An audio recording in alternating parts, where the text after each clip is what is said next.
Ikintu cya mbere rero ugomba kumenya muri business y'imyenda, ugomba gucuruza imyenda uyikunda.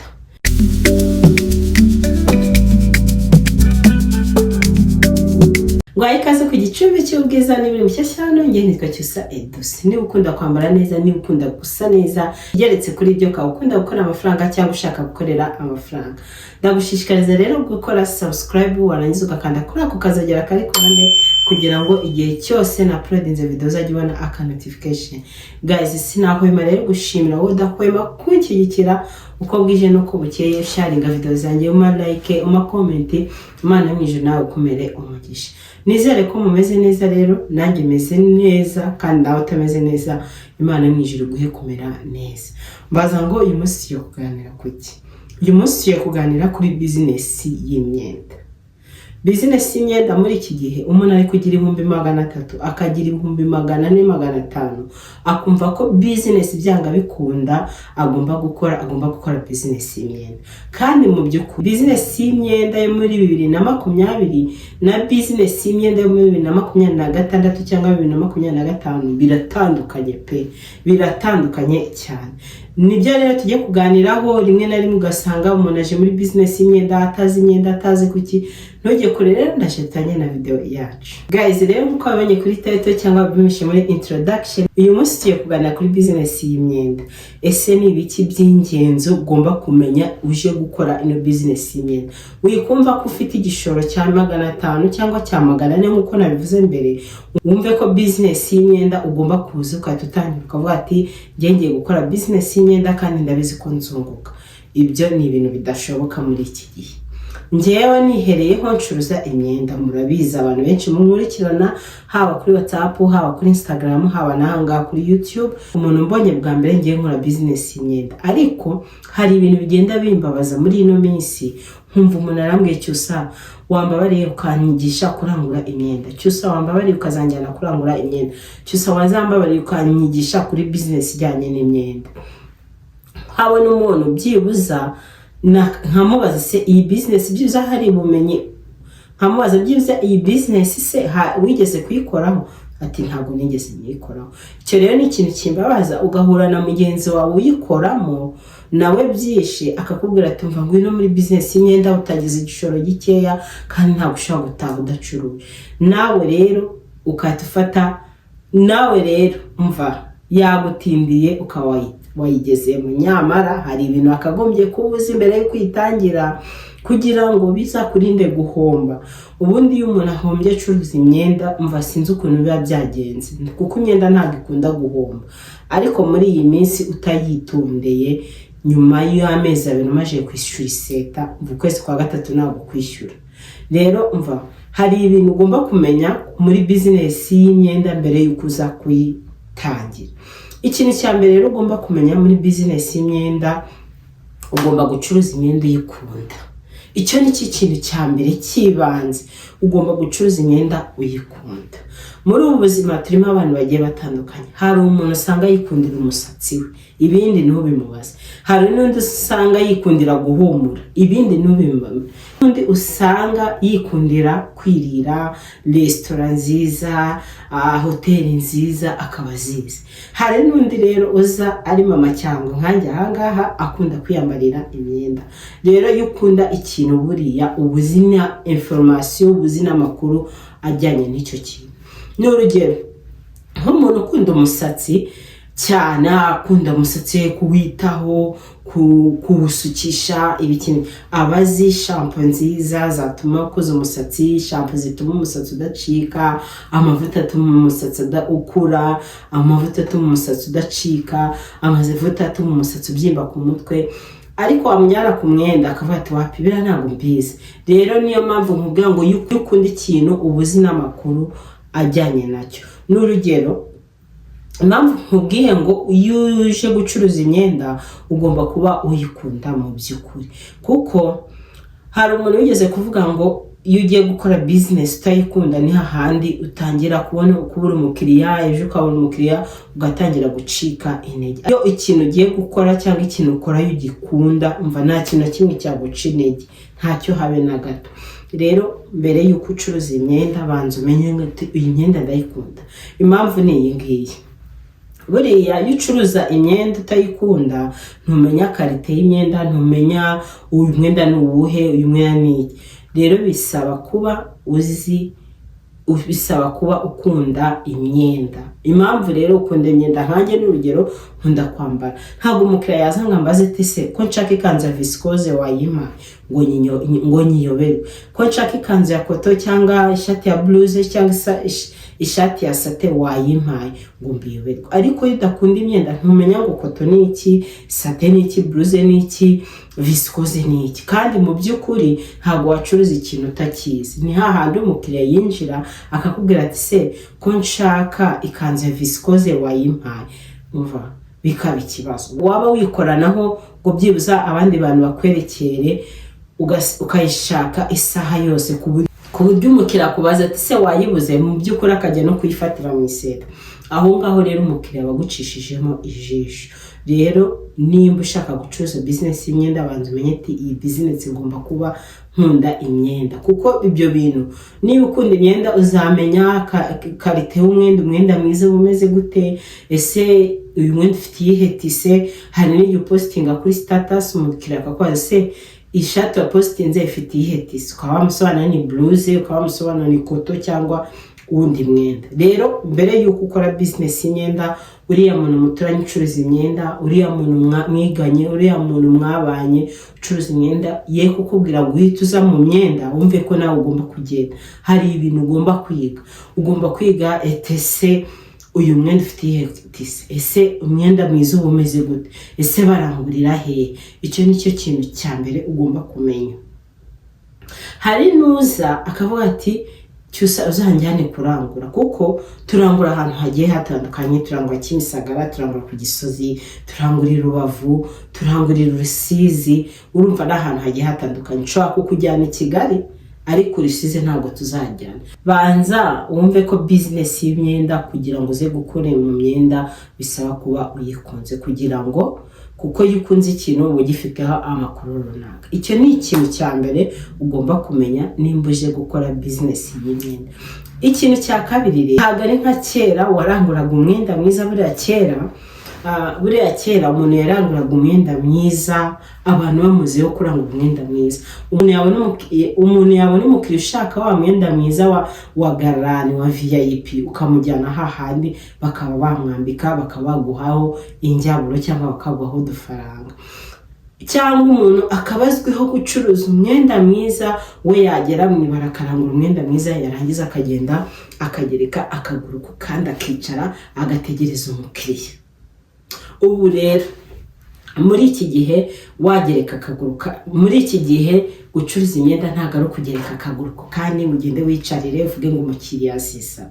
Birambabaza cyane nanone iyo mbonye umudamu cyangwa umugabo cyangwa umusore aje muri business y'imyenda wakavuga ati ngiye kugenda ndangure, akagenda akahambura ibaro, akaza akadepa mu iseta yiwe, yarangiza akicara akagereka akaguru kandi umukiriya asisa. Kandi warangura imyenda ya mbere. Umva, ushaka kurangura umwenda wa mbere, undi akarangura wa kabiri, undi akarangura wa gatatu, undi akarangura umwenda wa kane. Ibaze ibaro ibamo imyenda igiye itandukanye, ya mbere, ya kabiri, ya gatatu, ya kane. Wa undi warangura imyenda ya kane ko akazi gufotora umwenda we, ukagenda hari ukaburiya, yarangiza akapostinga kuri TikTok cyangwa kuri social media ziwe, abakiriya bakisuka. Wowe warangura umwenda wa garanti wicaye hariya, wowe warangura umwenda wa garanti wicaye gutya. Rero birambabaza cyane iyo umuntu aje muri business y'imyenda cyangwa indi business runaka, reka twivugiye imyenda kuko niyo turi kuvugaho, atazi no gupostinga kuri stati ya WhatsApp yiwe, atazi gupostinga kuri TikTok, atazi gupostinga kuri Instagram ngo boostingishe post yawe igere ku bantu benshi ubona abakiriya. Muri ibyo ngibyo mu by'ukuri upostinga rimwe mu cyumweru kuri status ya WhatsApp, ushyiraho ijambo ry'Imana, upostinga uturirimbo kandi mu by'ukuri ufite iseta yuzuye imyenda. Gusa umuntu wa poste yageze ku bantu 5,000 nawe wicaye utegeze postinga, urumva muzabona abakiriya kimwe. warangiza waza ukajya ubona ahandi huzuye abakiriya, ukajya ubona abandi baracuruza, wowe ukatavuga ati sha ibi bintu ntabwo ari ibyanjye reka mbivemo. Nyuma y'ibyumweru 2, nyuma y'ibyumweru 3 ukaba watangiye gucika intege, ukavuga ati singiye uzarota ukwezi kwanjye amezi yanjye nishyuye arangiye, ubundi ibintu by'imyenda nkabivamo, ukayitushya gutyo. Warangiza ukagenda uvuga ati umva narahiye, narahombye kandi ni business wewe wavuze ati ni business wajemo utazi iby'ingenzi ugomba kuba uzi. Muri iki gihe social media zaragakemuye, ufata imyenda yawe ukayishyira hariya ukajya kuri live ugacuruza. Rero nicyo nababwira, gucuruza imyenda muri iki gihe bisaba kuba usobanukiwe n'ibintu bya social media. Mumbwire rero mu mpakazi nzabigishe gukoresha social media, nubwo nanjye ntabizi cyane ariko uko biri ngiye uko muzikoresha zimbyarira umusaruro. Rero ntabwo muri iki gihe uvuze ngo uje kurangura umwenda mwiza ngo wicare mu iseta. Hari n'abarangura, abenshi n'abarangura imyenda mibi ya karite ya nyuma, bakaba bazi kuyipostinga ahantu hagiye hatandukanye, bakaba bazi kuyikorera live, warangiza bakabona abakiriya. We warangura umwenda mwiza ugasigara. Rero wikumva ko kuba ufite 500,000, 400,000 ngo ugomba kwituza muri business y'imyenda. Ibyo ntabwo bigishoboka. Urarangura, wamara kurangura ugashyira hariya, imyenda yawe ikagusaziraho, nta muntu n'umwe uyigize. Rero mu gihe utakunda imyenda, igihe udazi gukoresha social media zawe, rwose business y'imyenda ubuyiretse, wowe wiga ku zindi business zidakenera social media. Icyo ni ikintu cya kabiri. Rero nibyo nababwiraga, banzu mbere yuko uza gucuruza imyenda, banzu umenye ati social media ngomba kuzikoresha gute. Kuko umuntu utakoresha social media muri iki gihe n'uzikoresha n'abantu batandukanye. Wikumva ko waranguye, wikumva ko ufite umwenda mwiza, ugende wicarira hariya wiryamire, kuko hari n'abafite imyenda mibi kandi barimo baracuruza. Rero ugomba kubuza ugomba kumenya gupostinga kuri social media, ukamenya ati kuri TikTok ngomba gupostinga kangahe ku munsi, isaha nihe ngomba gupostinga kuri TikTok, kuri WhatsApp ngomba gupostinga ibintu nk'ibyo ngibyo. Nk'ubu nkanjye ntabwo nkunda kwipostinga cyane kuri WhatsApp, simbikunda cyane. Rimwe na rimwe ku cyumweru, rimwe na rimwe mva nk'ubu nshaka kumara nk'iminsi 5 ntari postinga kandi mfite amafoto muri telefone. Rero mba nzi ko za WhatsApp yanjye ngomba kuyipostinga ibyo ncuruza. N'urugero, nkamenya igihe ngomba kupostingira, nkamenya igihe abantu banjye baba bari online.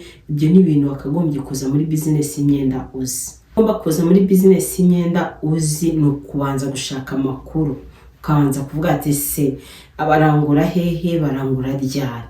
N'urugero, umuntu akugiriye impuhwe, wakuzanye arakuranguriye, mujyanye Kimisagara, muraranguye, ariko ubutaha ntabwo muzasubiranayo. Rero mbere yuko aza kukurangurira, banza uzenguruka ahantu hose, uvuga ati nigeze kwakora video y'ahantu warangura ibintu bijyanye n'imyenda hose. Urumva, wakagombye kwase ko cyose yavuze ko barangura ku Gisozi, reka nzagiye ku Gisozi n'amasaha nagiye nyavuga, kanzagiye ku Gisozi ndebe ko barangura, reka nzagiye Kimisagara ndebe ko barangura. Isi Rubavu barangura gute, imyenda umuntu amugeraho ite, imyenda umuntu ayibona ate. Rero ugomba, icyo ni ikintu wakagombye nacyo gutekereza. Wikumva ko ngewe cyose nzakujyana muri business nindagiza nkurangurira igihe cyose. Ntabwo bibaho pe. Nshaka kurangura bwa mbere, ubwa kabiri ukirwariza. Urumva rero, mbere yuko ongeraho ngo nkurangurire cyangwa tujyane, wakagombye ko warashatse ayo makuru. Ngewe ntabwo nshinzwe kumenya ngo ibibanza biri hano ngo ni hehe. Umva, aho nkorera ngenda hafite abantu rwose baza kunyandikira kuri WhatsApp ngo cyusanga aho mu mujyi ngo nahabona iseta. Gusa uko nawe namenya stress z'abakiriya banjye, nkagira kora research, nkaza kubakorera video, nkayeditinga, nkayaploadinga, nkajya kwirirwa nzenguruka umujyi wose menya ahantu amaseta ari. Hari ikibazo umuntu ambaza nkumva hari akantu kanjagaraje mu bwonko ukuntu nkibuka ukuntu njyewe njya gutangira business nta muntu n'umwe wigeze unjyana, amakuru yose narayishakiye. Sinzi impamvu abadamu b'iki gihe tudakeneye kwiga, tudakeneye gukora research.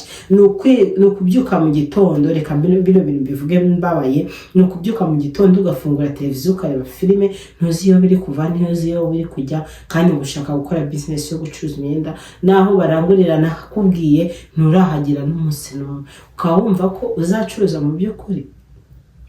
Mujye mushyira mu gaciro namwe igihe icyo ari cyo cyose. Njya nkunda kuvuga umuntu ugasanga umuntu akoze ikintu akavuga ngo nuko atakizi, kandi mu by'ukuri wakagombye kuba ukizi. Umuntu mukuru uwo ari wese agomba kwidebuya, akamenya nyine akirwanaho. Rero mwabadamu mwe mureke twige kwirwanaho, tumenye amakuru y'ikintu tugiye gukora, pana kwirirwa ubaza wicaye mu rugo. Mu by'ukuri ntunateye inama ngo uvuge ati kajya kureba umuntu ucuruza imyenda ndebe ukuntu biba bimeze.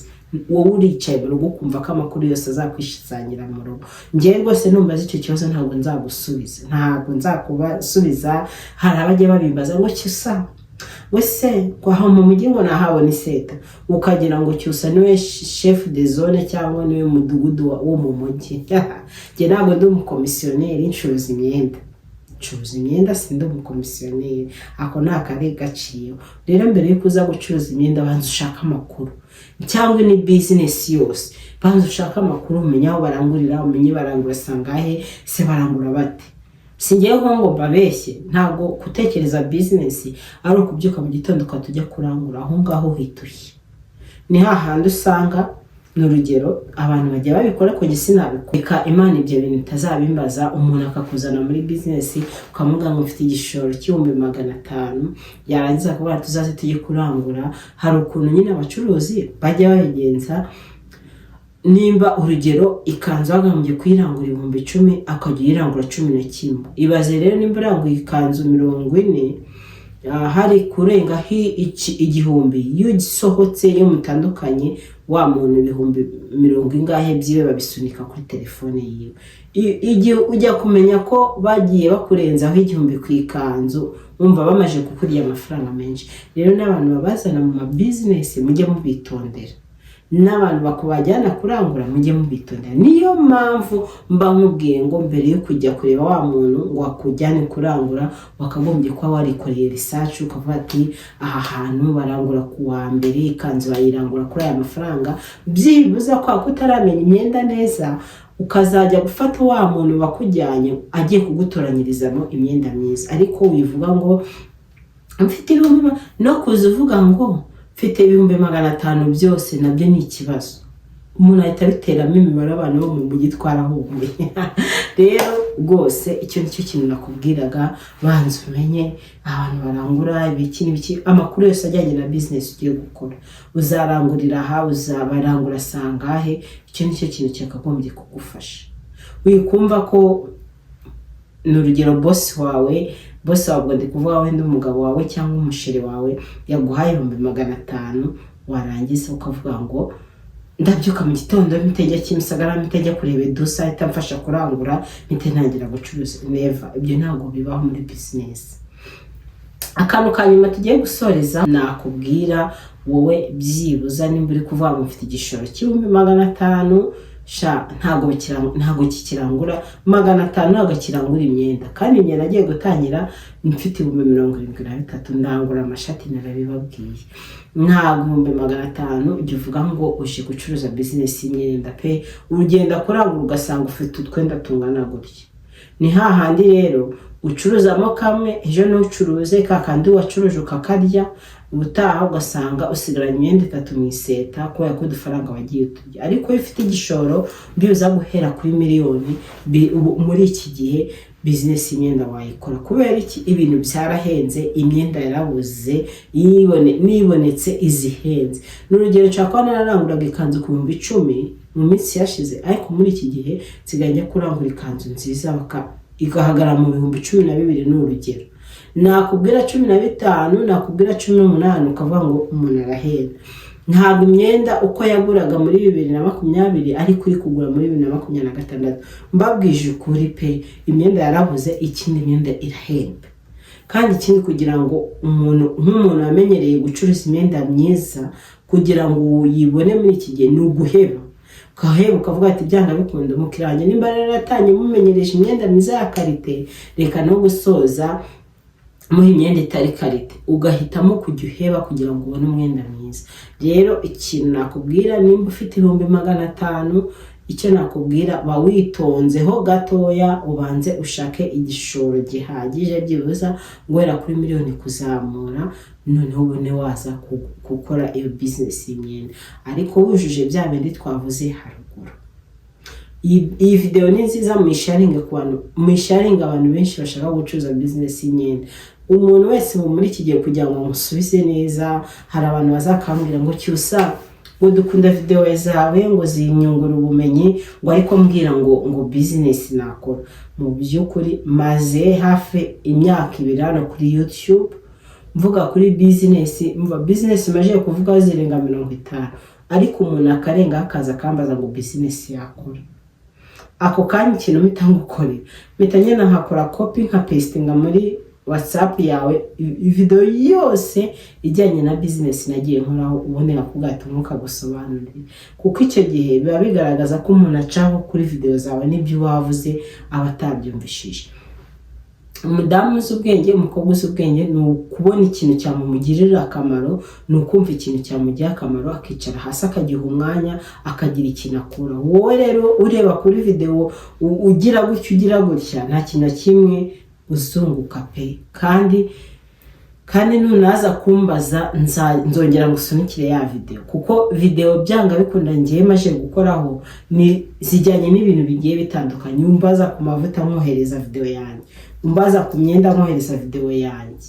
Rero guys nizeye ko ino video bibafashije ntabwo ibintu ari kubyihererana ntabwo aya makuru nari kuyihererana ntabwo kumva ko ufite 500 cyangwa 600 ugomba kwita wumva kugenda gucuruza imyenda hari ikintu bisaba. Mu liking ino video mume comment ikindi mu sharing inshuti zanyu kandi nkomeje gushimira abantu bakiyikira bakalikinga bakama comment kandi nawe utarakora subscribe sinzi ikintu utegereje. Hari abantu bakora subscribe ngo ari uko bemeye babonye ngo video yabo umva rwose feel free nushaka uzayikore cyangwa uyihorere ariko abantu bankunda ndabazi bananshyigikira ndabazi ko njye kubona ukabona umuntu arambwiye tumva akanyandikira akambwira tumva saving ino nimero ujyanye na status zawe ati runaka nsharinze ino video ngo yabonye yamfasha arayinsharinga ati nibwo bwa mbere nkubonye nsanze ufite ibintu byiza uvuga ku bintu bifite akamaro ati niyo mpamvu ngo subscribe.